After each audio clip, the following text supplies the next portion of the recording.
It's about working with your personality at a very base level because we've all been conditioned.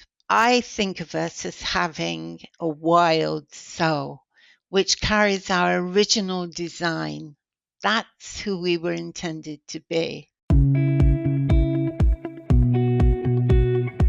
Welcome to Don't Step on the Bluebells, the podcast where personal healing and transformation take center stage. I'm your host, Amanda Parker, and I'm a fellow seeker on the journey of personal growth. Join me as I delve into the stories of gifted healers, guides, and everyday people who have experienced remarkable transformations.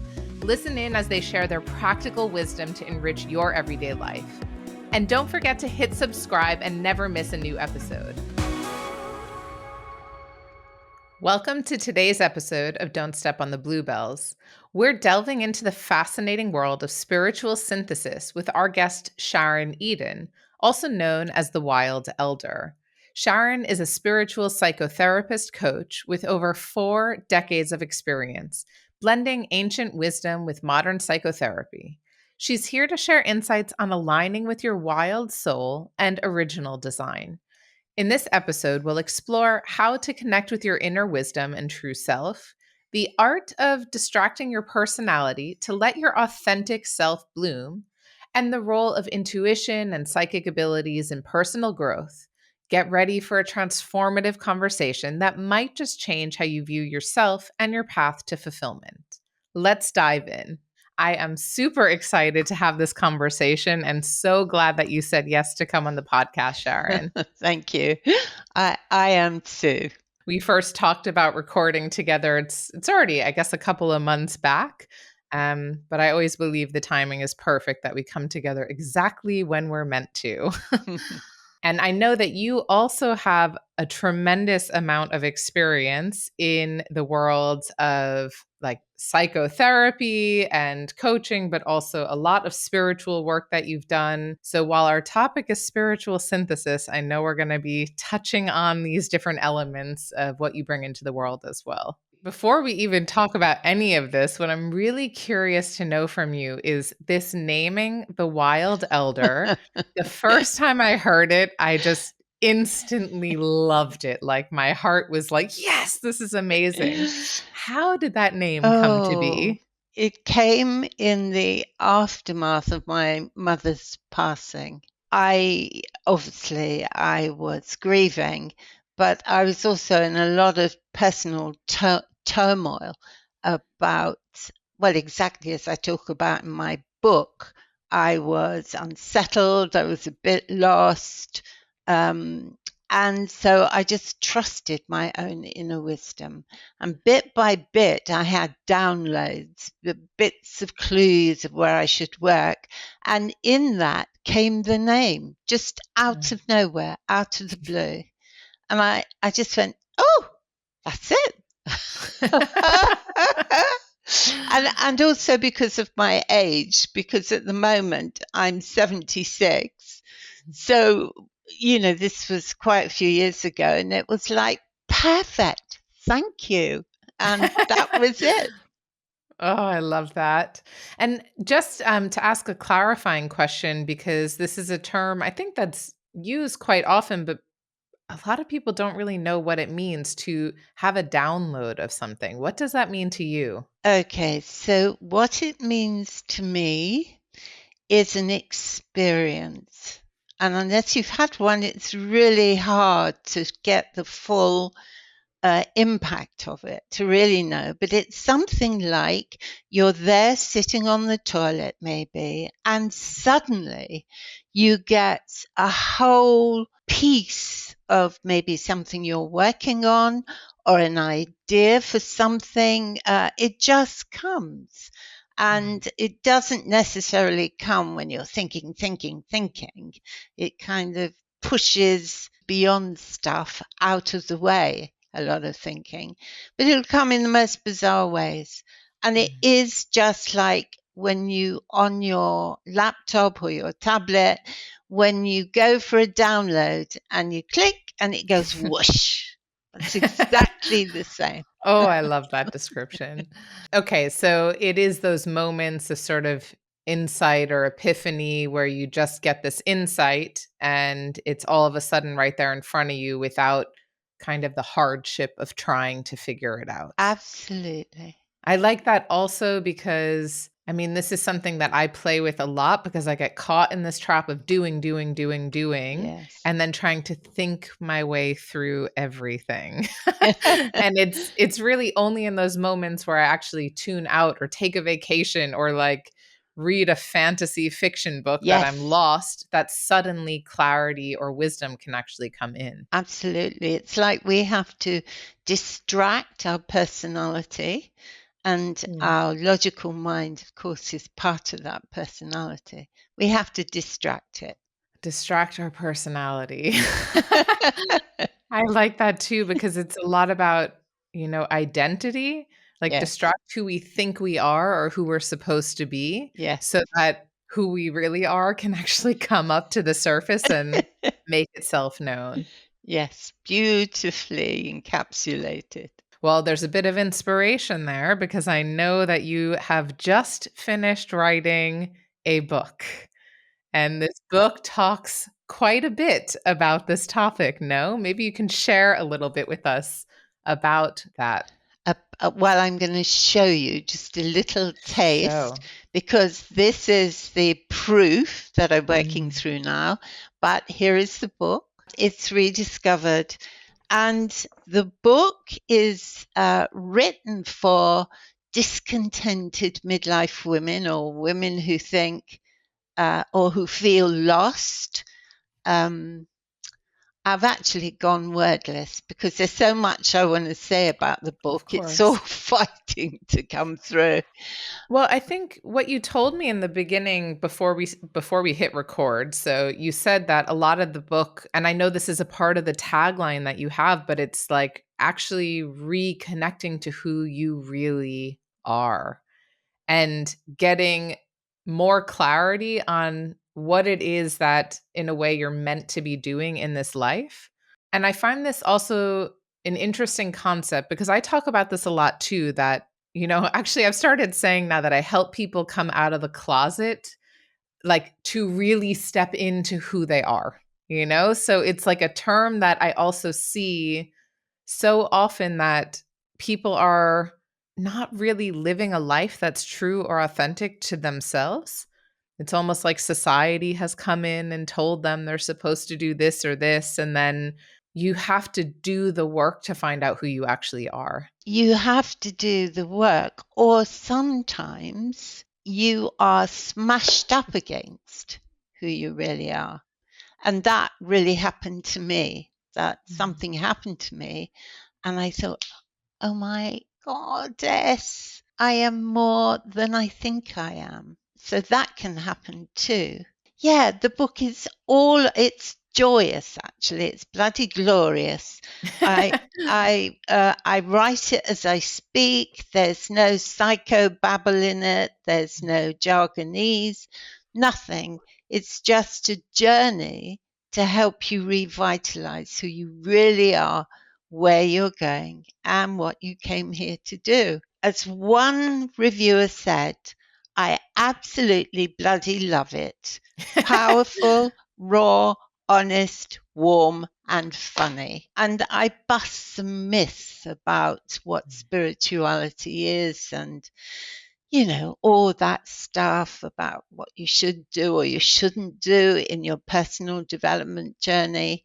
And I also talk about if you get nothing in an exercise or a meditation, that's great too, Mm. because nothing of itself is something and has a message to give you. Well, it's very timely to share this kind of messaging because I think there's a lot of, I've been calling it pop spirituality out there. Mm.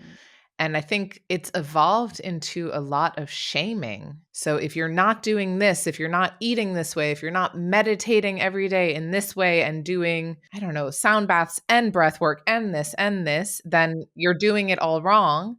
And actually, I've tried to do all of the things that I'm supposed to do and ended up feeling like I don't want to do any of this. Like, and I'm getting it all wrong. And I guess I just can't figure it out.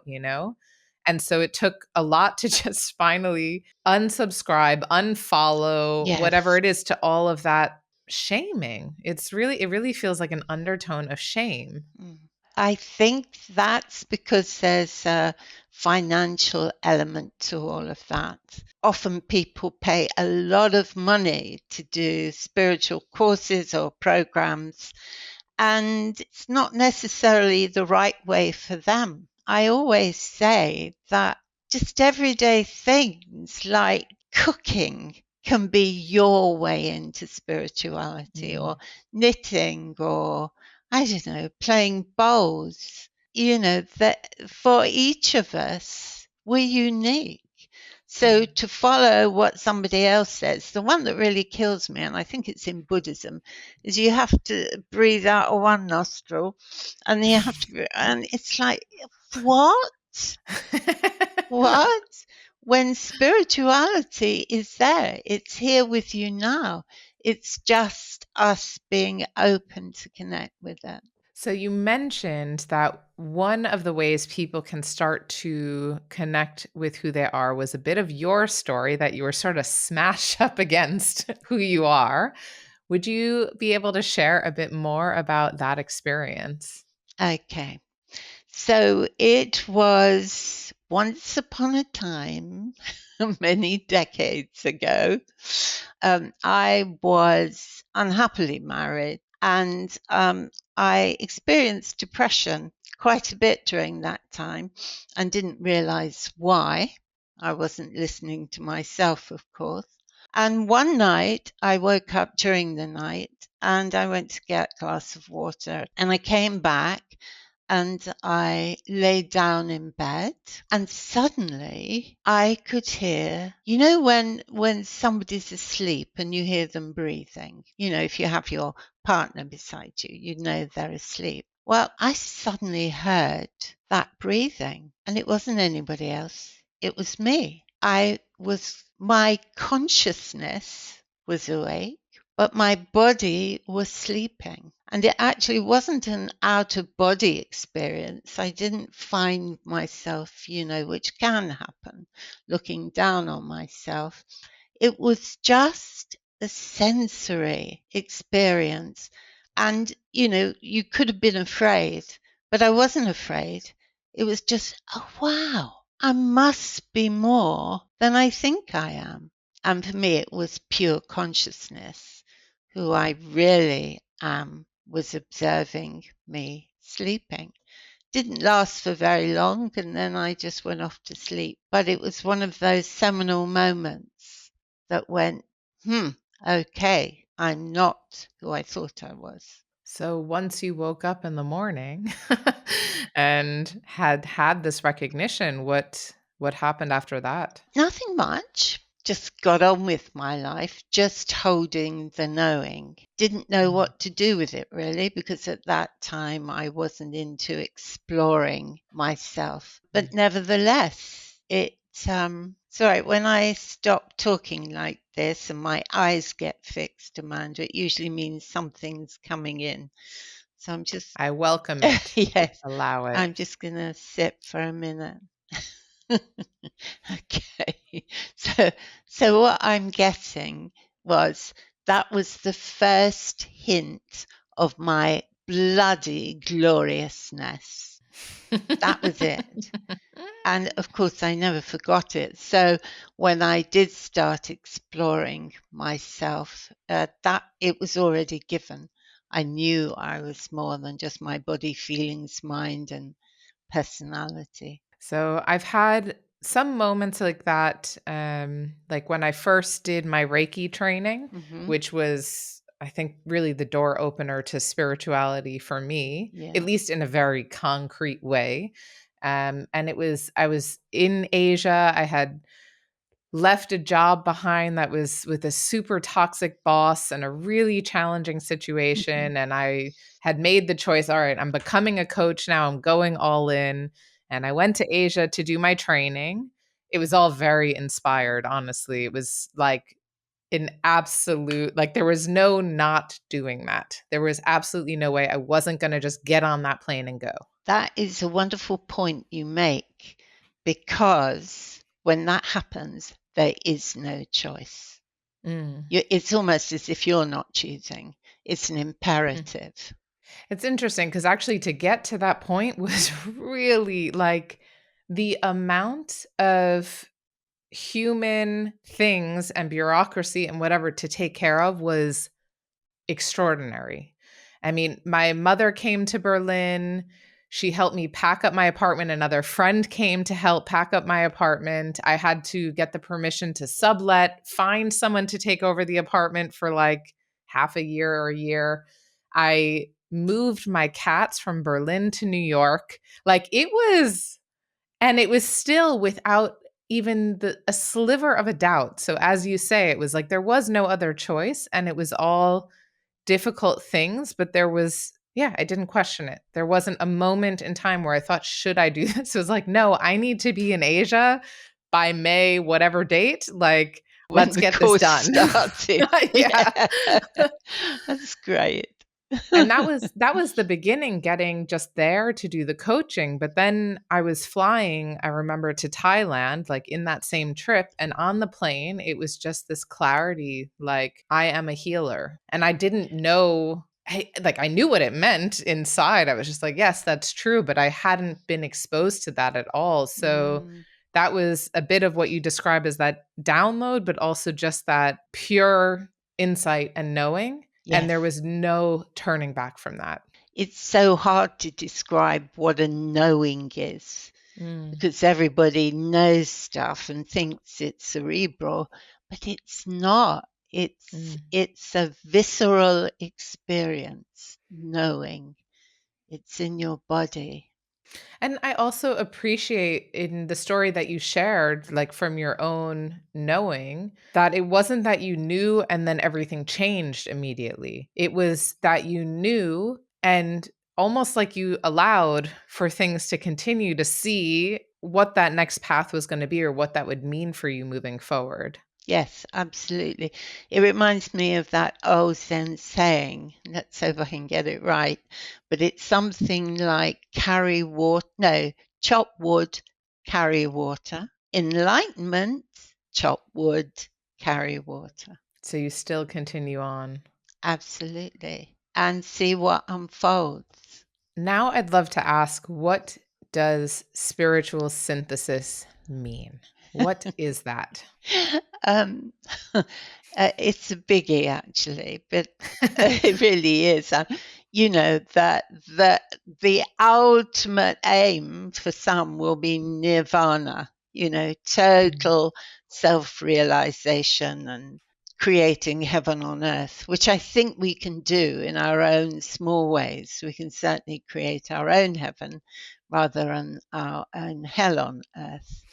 But it's about working with your personality at a very base level because we've all been conditioned. I think of us as having a wild soul, which carries our original design. That's who we were intended to be.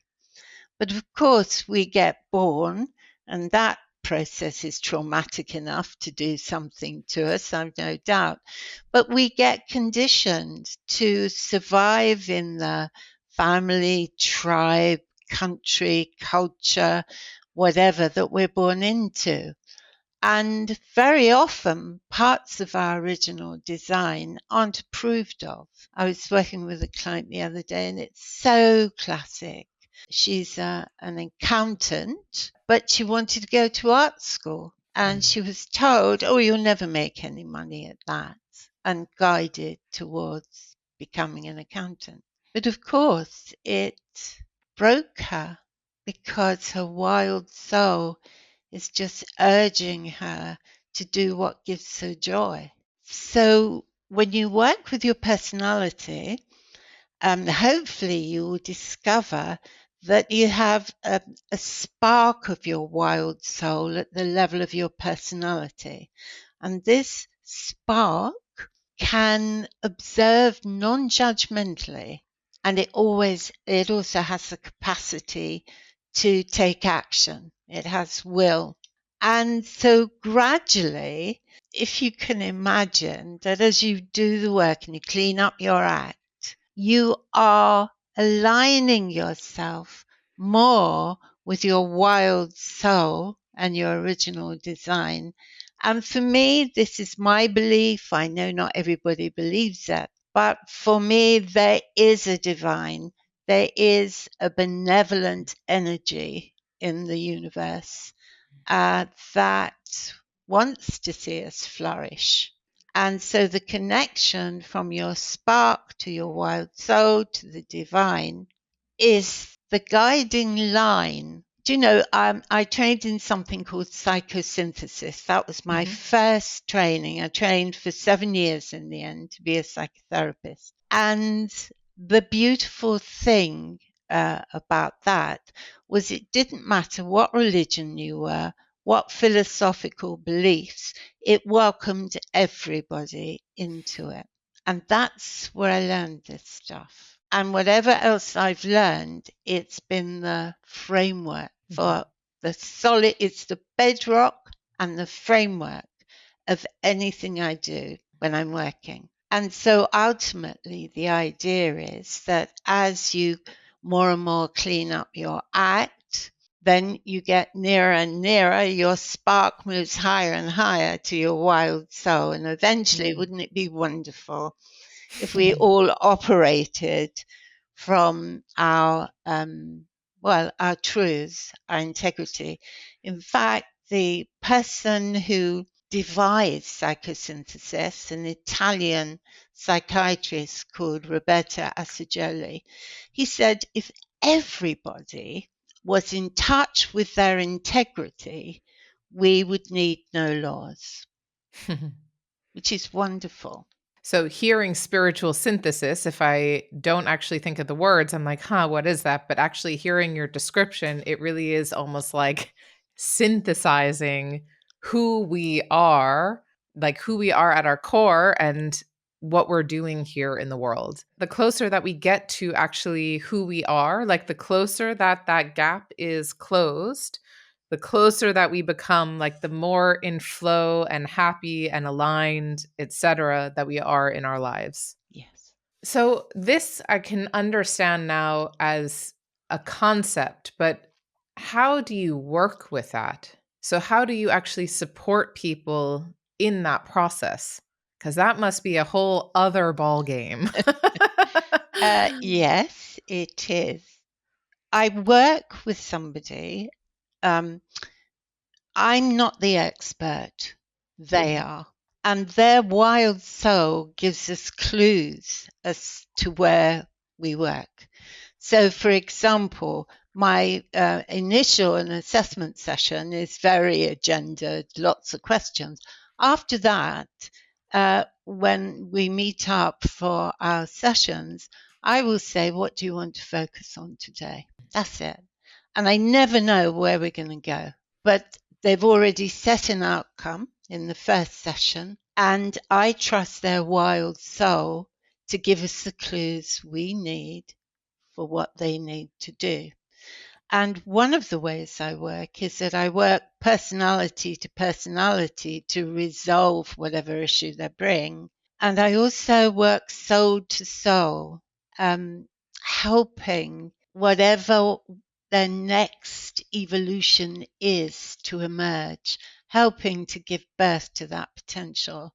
And one of the things I loved about our training, and there were many, many things way back then, was that we were actually taught to hear the impactful word or phrase that was the clue for where we needed to work. And also, we regard whatever your problem, it's actually a clue to your next piece of evolution. Now, a client doesn't come to me ever saying, I want to evolve. Doesn't happen. Occasionally, a client will come because they're very clear they want to develop themselves. But mostly people come with a pain, a problem, a challenge, some issue that's causing them distress. So with some clients, of course. That's as far as they want to go. And I'm happy to do that. But with most of the people I work with, in fact, I can't remember one who didn't want to do it. And they just get attracted to me. With it automatically flows. Working with the issue, I teach them how to connect with that spark, for example, so they begin to develop the skills of being to observe them non-judgmentally, themselves non-judgmentally. So already they begin to connect in the spark of the wild soul. And for most of them, they find a deeper meaning in themselves as well as in their life. So I understand that you're working together with people, like we know already from how I introduced you in the beginning. So you're a psychotherapist and you're a coach, and you work at a spiritual level as well as with like the person sitting in front of you. So would you say that a lot of the technique that you're using is really in the realm of psychotherapy and coaching, or is there also like energy healing, or what else comes into that mix? Well, there is the psychotherapy and the coaching. There is definitely energy work. Can you say more about it? I'm curious. Be open here. Our audience is willing to hear. So there are some things about me. So, for example, I am also psychic, and that developed during my work way back when I was a psychotherapist. I became very aware I was getting information I could not possibly know. And, dear old Carl Jung, said there's a space between the therapist and the therapy where the two souls meet. And I acknowledged that, but what I was getting was way beyond that. I mean, ludicrous.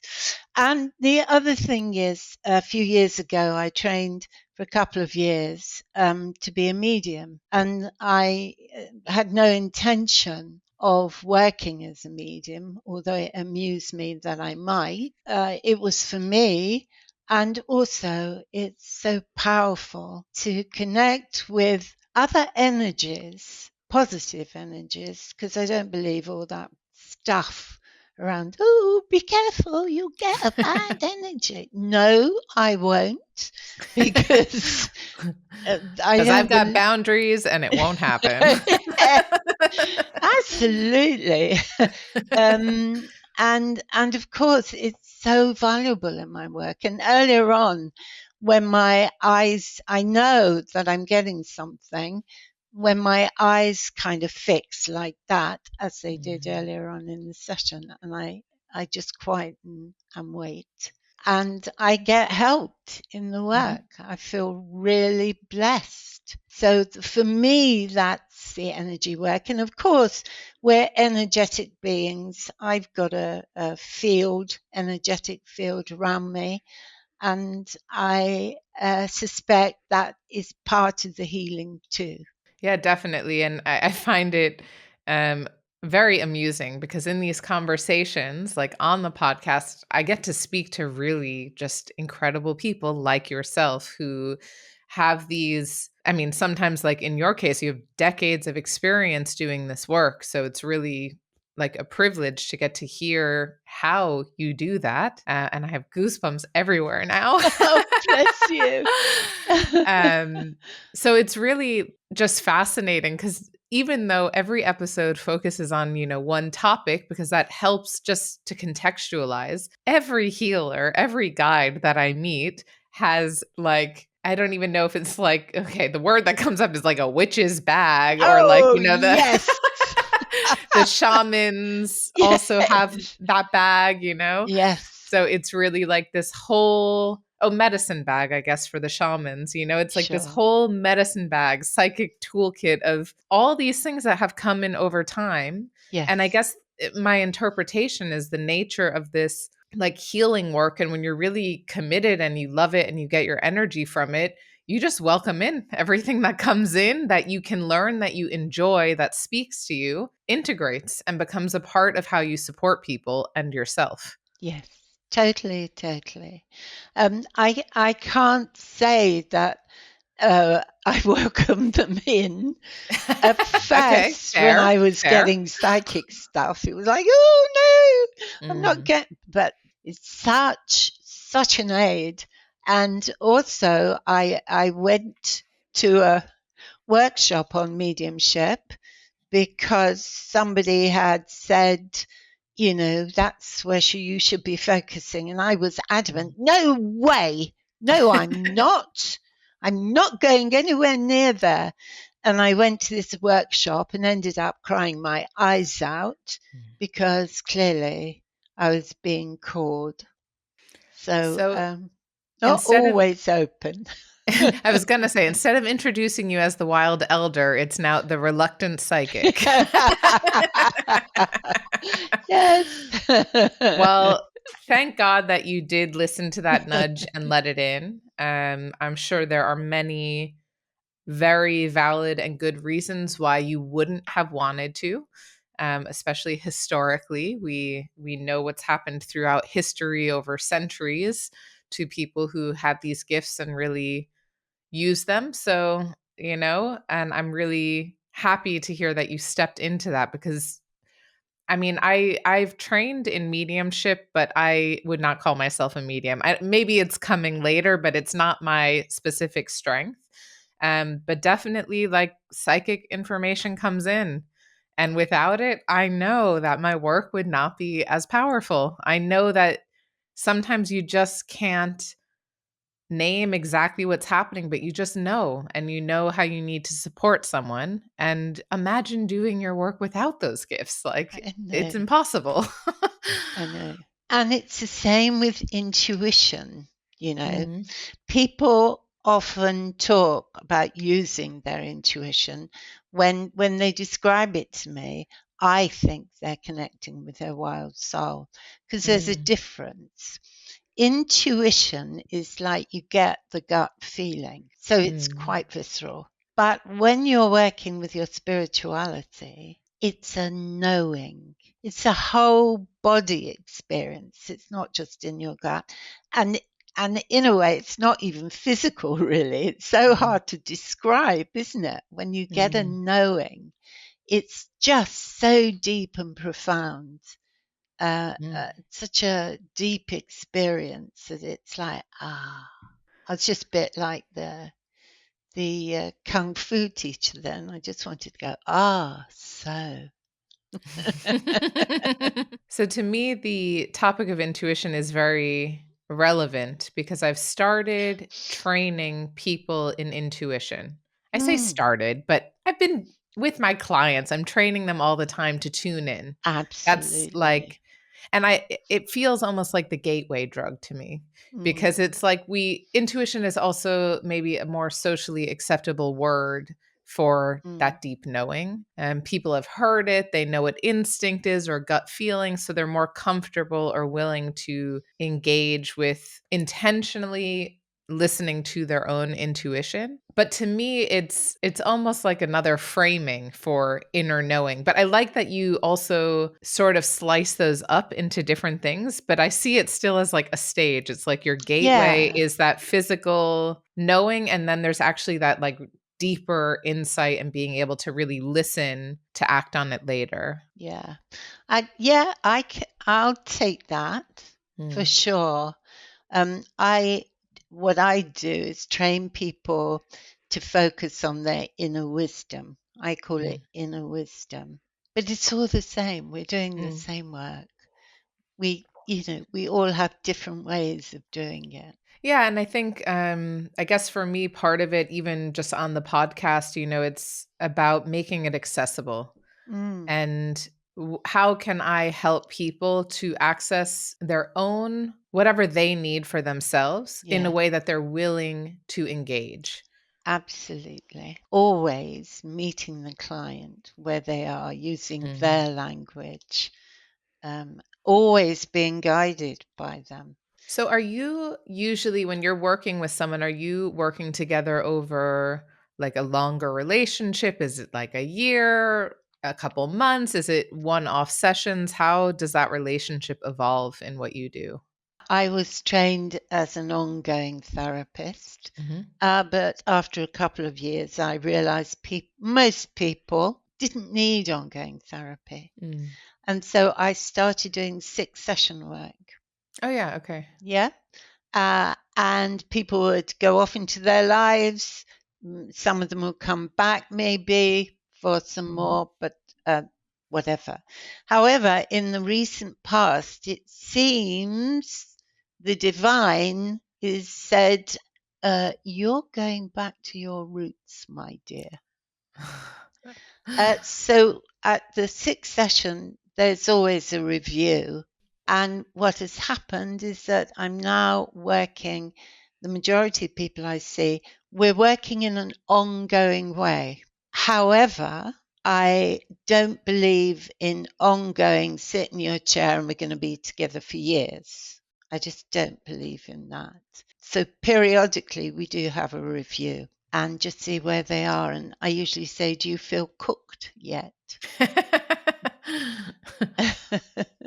But I also do 6-session work as well, which is Yeah. just perfect for some people. Yeah, I was just curious because now knowing some of your secret behind the scenes gifts, sometimes people work together for one session. Yeah, sometimes it is a much longer enduring relationship. But if you were to just go see a medium, just go see a medium, like that's, but you might have one session and it opens up so many doors that that might be all that you need for that time.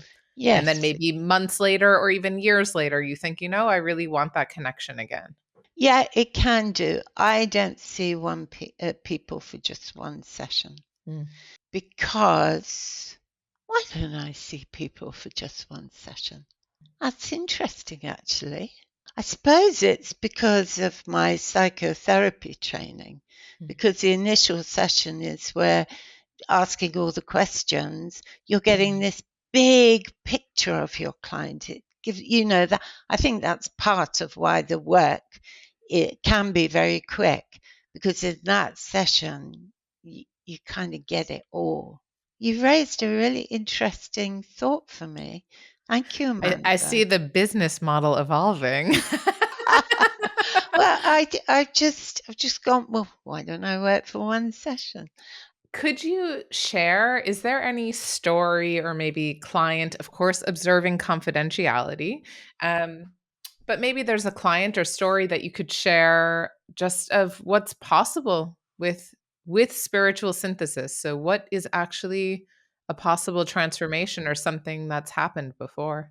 A long time ago, I had a client who felt something was missing, her relationship wasn't working, the kind of problems, and she came to me.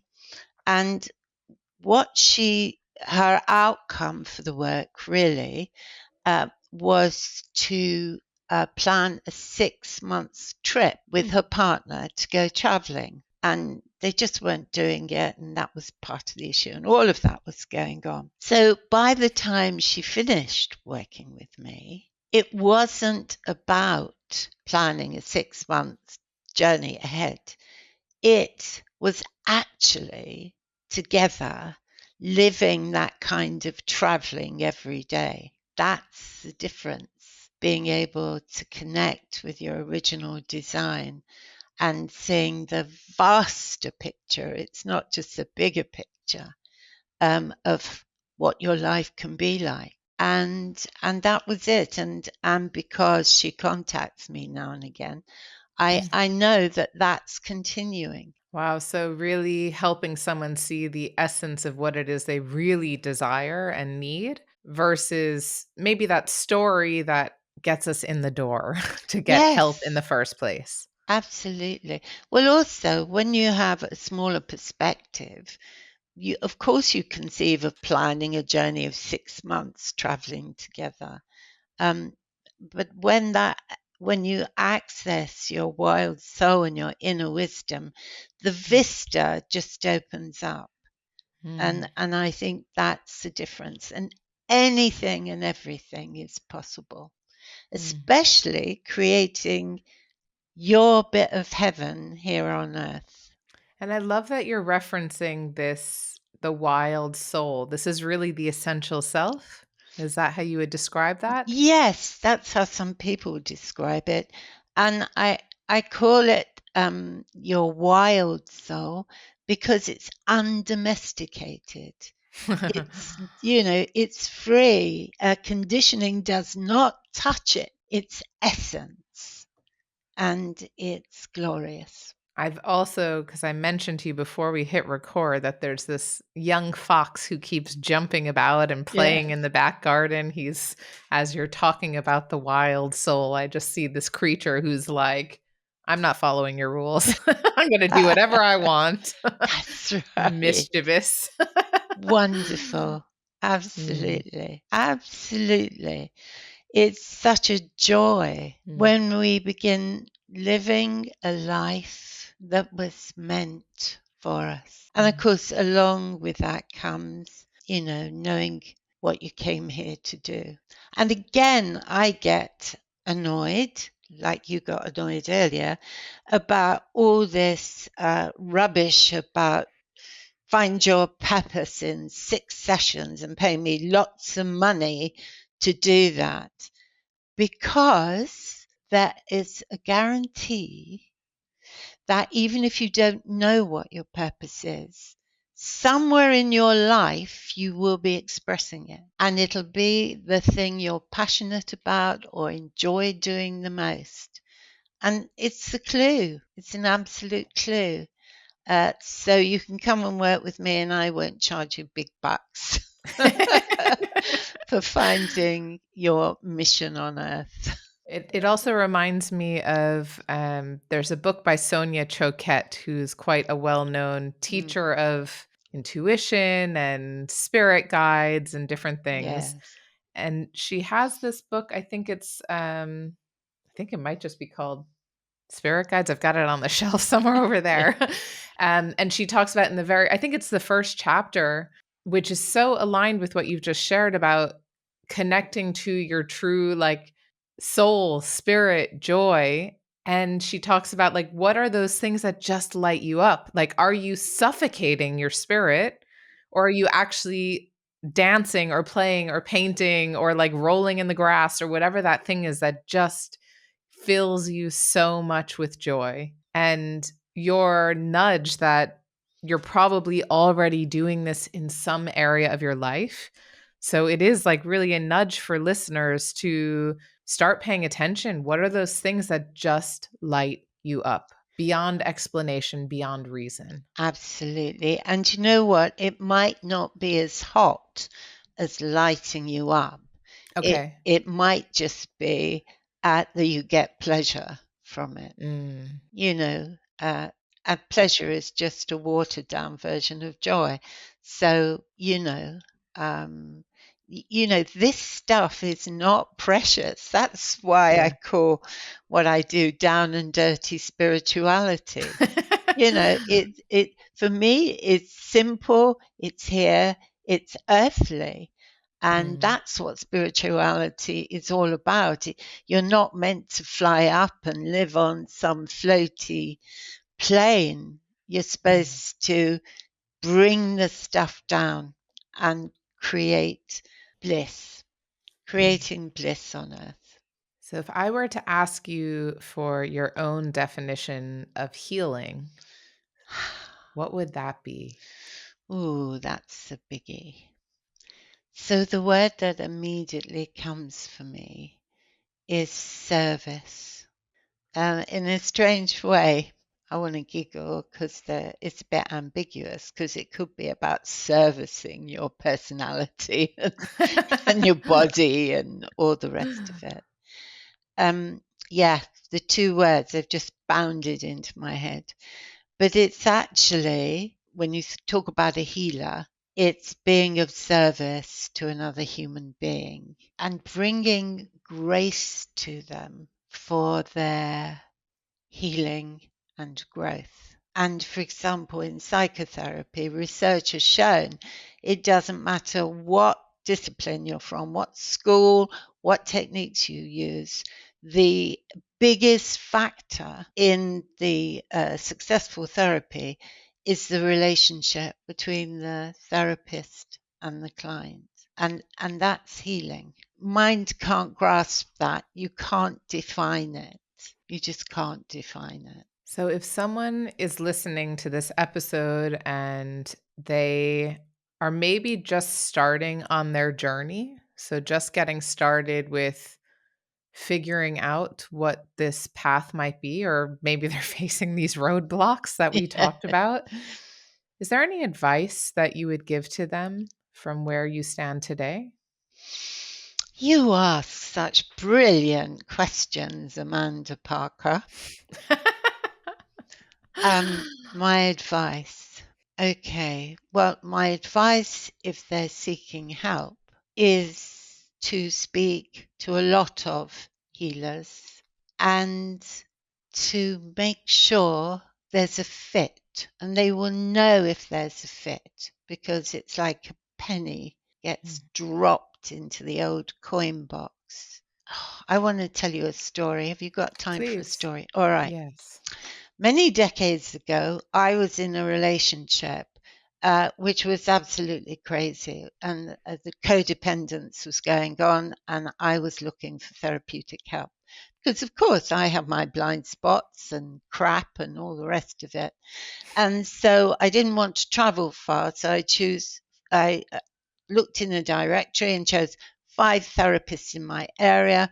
For some, I had to leave a message on their voicemail, and I had a script, so it was standardized. And to each of them, I said, I'm a hot shit psychotherapist looking for a psychotherapist to help me, da da da da da da. All right. So 2 of them never responded. All right. One came back and she suggested that I came to see her. And I said, I haven't the time for that. I'll be able to tell on the telephone. Oh, no, she said, you have to come and see me to know. And I said, thank you very much, but you're not the right psychotherapist for me. I can't remember what the 4th one did, but it was a similar kind of conversation. Anyway, I was despondent by then. I thought, my God, I'm a psychotherapist, and if I can't find somebody, what does the public go through? And then this delicious woman, I rang her and left a message on her voicemail. She came back to me, and she said, exactly what do you want? So I repeated my spiel, and she said, oh, I don't think I'm up to you. And I said, can I make an appointment? She was the only one who was herself and real. So my advice would be, if you're working with somebody, pick somebody who's real. You're the expert, not them, even though you don't know it. And to be gentle with yourself. It takes enormous courage, whether you're working with somebody or doing it yourself. It takes enormous courage to start on this journey. Because once you start on it, there's no choice. You ain't going back away. You just have to keep going. So really, really, just acknowledge what great stuff you are and be gentle with yourself. That is wonderful advice. And I think paints a beautiful picture of, not everyone's going to be right for you, but just trust, as you say, and you'll find the support you need when you're really open to receiving it. So, Sharon, if people would like to get in touch with you, they want to learn more, they want to work with you, or maybe read from you, Yeah. how can they find you? Well, the easiest way is going to my website, which is very easy to remember because it's thewildelder.com. Simple. I'm on LinkedIn as Sharon Eden Wild Elder, and I'm also on Facebook as Sharon Eden. Yes, you'll find me that way. And ta-da! By now, I believe that this will be published, rediscovered. So if you'd like to find out loads more about me, read it, because it's me to a T.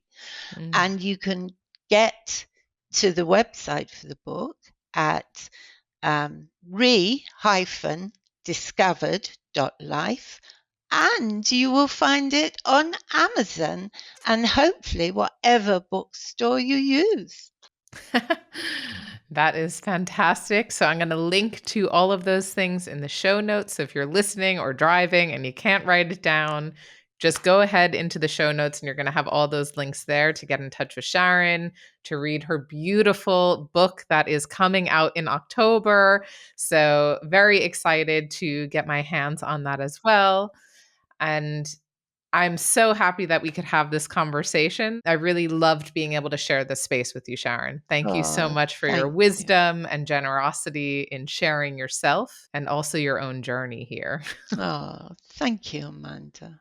So for everyone listening, thanks for tuning in to this episode of Don't Step on the Bluebells, and I will see you next time. Thanks for tuning in to today's episode of Don't Step on the Bluebells. If you enjoyed this conversation, please give the podcast a 5-star rating wherever you listen. And don't forget to hit subscribe and follow along so you never miss a new episode.